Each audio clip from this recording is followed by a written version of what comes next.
Right guys, welcome back to another video, and today let's talk about some football. Right, so today I basically wanted to talk about the video, I basically wanted to do another video like we do every single week on this channel, on a Friday or Thursday, whenever the game is.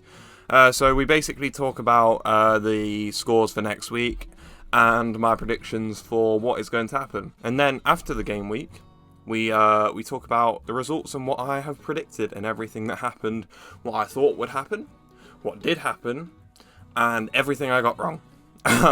So yeah, we have fun on this channel. So today I'm just going to be predicting game week 3, I think it is now. It's going extremely quick, which is kind of scary. But I do apologise for no video yesterday. I was occupied with stuff out of my control. So sadly I could not upload yesterday, but I'm back again today. And no matter what, I usually try and get a video out. It's just odd days where I'm doing stuff that I can't control, or unforeseen things happen where I can't really plan for it. Especially when you're on a channel where things all about trending things and stuff that's happening right now. I can't just make really pre-prepared videos as much, because like it's all about trending what's right now and the things that are happening in football right now.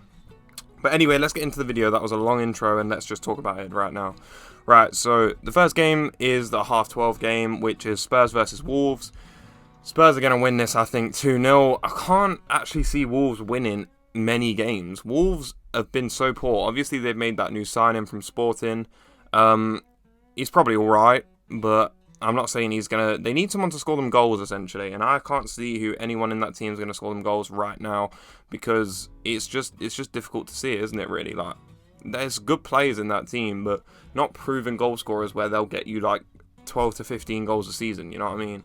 And Wolves have really struggled with scoring goals this season already, and I think it's going to struggle again against the Tottenham team, which is very well drilled and knows exactly what it needs to do under Conte. Especially coming back from that game last week where it was very feisty. I reckon Tottenham will probably go into cruise control, and Harry Kane will get 1 or 2 here. Maybe Son will get 1 as well. But I just think Tottenham are too good for this Wolves team, in my opinion. I really like Wolves, and I want them to stay in the league. But how poor they've been has not been encouraging to me, let me say that. Moving on to Palace versus Villa. This one's a hard one because Villa played extremely well last game. I just think Palace are going to do it. Like, I really liked watching Palace. Like, Palace are really good. And yeah, I just like watching Palace. And I think that they've got a really exciting attacking lineup. However, I don't think their defence is as good as some people make out it to be. It's not bad, but it's not the greatest in the world, so I think they'll probably still concede 1. So in this one, I've gone 2-1 to Palace, mainly because I want Palace to win, because I quite like Palace, but also Villa, they make good opportunities, and if their players can play at the level they should do, they could win. But always with Aston Villa, their team always just seems to underperform, and I think to a team like Crystal Palace, where I think they'll come near mid-table, like near about 10th, I think that Aston Villa might struggle a little bit with performing against this type of side. But that's just my opinion. I could be completely wrong, but let's move on. Everton versus Forest. I don't think I've actually predicted Everton to score a goal yet. That is mainly because they are awful. One of the worst teams in the Premier League right now, on form. Like, they haven't won a game yet. It's very poor from them. And versus Forest. Forest are not good, like, offensively either, realistically, are they? They have the players, like Jesse Lingard, like, they've got a lot of players, Brennan Johnson, like, they have a lot of players to score those goals. They're just not doing it. And I think Forest got very lucky against West Ham last week. The amount of chances they had a penalty that was saved, they hit the post like 3 times, crossbar, whatever. And I just think that Forest don't have the attacking outlet, especially in this game, to score even against a poor Everton team. Especially when the Everton defence is actually getting better. Like, when they've signed Connor Cody, it's not a bad signing. Depends if he plays in the back too, because we've never really seen that in the Premier League that much. And then they also have Tarkowski as well. It's not a bad defence now. However, they're still conceding goals. So I think this will be a 0-0, and Everton will get their first points of the season. But moving on to Fulham versus Brentford. Brentford were amazing last week, and I just can't back against them now on how good they were. This Fulham team obviously had a great start, and I think that was kind of running off the adrenaline of being back in the Premier League. I think Mitrovic is going to blank again, and I don't think he's going to score. I don't think Fulham are going to score, period, actually. So I've gone 1-0 Brentford. I just really like Brentford, and I think that hopefully Josh De Silva scores again, because I've just put him on my FPL team. because I quite like Josh Da Silva, and coming back from an injury, I respect that a lot. Even if he did score against Leicester, which makes me kind of upset, but we move and it's okay. But yeah, I've predicted 1-0 Brentford. Just think they have more quality, and I think Fulham don't have the same amount of quality as Brentford have, and aren't structured the way Brentford are, with Brentford having a better manager in my opinion as well. Then moving on to Leicester. Now, obviously, this is my team versus Southampton. Southampton are poor defensively. I'm saying Leicester are going to get their first win here, 3-1 versus Southampton. This is more optimism than anything. Obviously, I've still let Leicester concede 1 goal.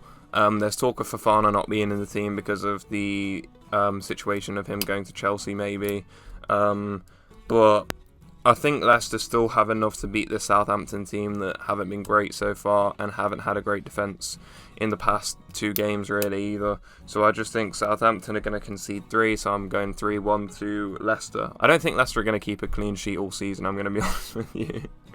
They're so poor defensively, and I think with Daniel Amati likely being in the starting lineup again, they're going to concede at least 1, and that's why I've had to put it 3-1 there. Bournemouth versus Arsenal. Arsenal are going to win 2-0 in my opinion. I don't think Bournemouth are going to play the same. I think they kind of had the same thing as Fulham, running off that adrenaline of being back in the Premier League, all the players excited and stuff like that. And now they're playing big teams like Arsenal, who have won their first 2 games. I think it's going to be quite difficult for them to compete on the same level that Arsenal is. We've seen Arsenal just absolutely destroy teams so far, such as Leicester. That was a depressing game, which I don't really want to speak about again.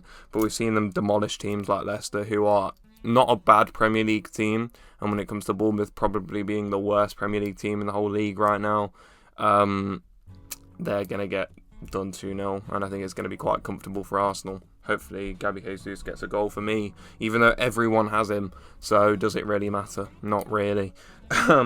But then we move on to Leeds versus Chelsea. Now this is a big rivalry amongst the fans, and I quite like Leeds, but I just think Chelsea are going to win 2-1. I think Chelsea's defence isn't as good and as compact as it used to be, like in the past couple of seasons, so I think they will concede 1 to Leeds.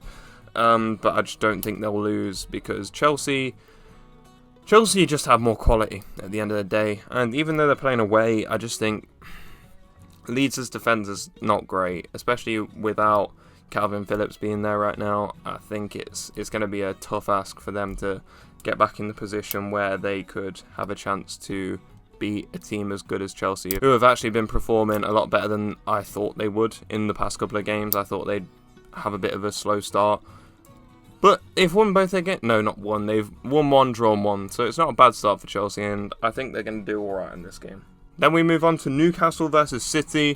City are going to win this 2-0. I don't actually know what game City are going to concede a goal. I don't know what game they're going to concede a goal, because this City team is incredible. Like, I don't know how they can get better. Like, yeah, they're not conceding goals. Like, how? How are they not conceding goals? I don't understand how this team is going to concede a goal or even lose a game this season. It seems impossible. Like, there's not many teams in the league that I think can stop them. Like, you've got Spurs, who usually beat Man City. They could. Liverpool, not having a great start to the season. Man United are very poor, losing 4-0 to Brentford. I don't think they stand a chance. Chelsea possibly have a chance. Who am I missing? Arsenal, very good this season, have a chance, but there's no clear-cut one where you say, oh, Liverpool could easily beat them, because Liverpool are looking poor this season already. So we need to see what happens there, but Man City look unstoppable, and I'm sorry, Newcastle, you're just on the end of it, and that is just the shame of it. So I'm going 2-0 Man City. It's just because Man City are so unstoppable. Moving on to Manchester United versus Liverpool. Now, I think this game is going to be a lot closer than some people think it's going to be. Some people are thinking that Liverpool's going to win 5-0 again. I don't think so. Like, Liverpool have not been good this season either. Like, really not been good this season to start off with. Not as bad as Manchester United, to be fair, but really not anywhere near their standards. And that kind of happens. They usually have 2 good years, 1 kind of off year. We've seen this before with them.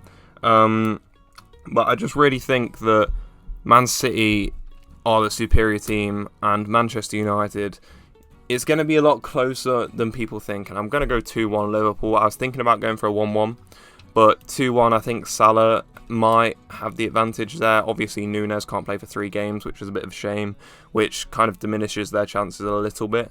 But you all obviously have good players coming off the bench. I don't know if Jota's back yet. I doubt it. But you've always got Firmino, you've always got Diaz, and you've always got Salah in that front lineup that could do the job against Manchester United. But then Manchester United have Ronaldo, who could always just go and score 2-3 goals against any team in the world. So it's a difficult one to see. We just need to see more of Manchester United's creativity and see what they can perform on the pitch and do what they need to do. Because if Liverpool lose to Manchester United, they're the team in crisis now. And they'll actually have less points than Manchester United, which would be quite funny in all honesty. Let me be fair there. So this wouldn't be one of my videos if I didn't forget to do a prediction. So yeah, I actually did forget to do this one. I'm going to go 1-0 West Ham. I don't know. I'm not going to lie, I just made this one as I was going along because I forgot about it. Now I'm playing basketball, as you just heard the ball bounce. But yeah, sorry lads. Well, that is the end of the video, guys. If you have enjoyed this video, I would really appreciate if you could like the video and subscribe to the channel. Thank you so much for watching.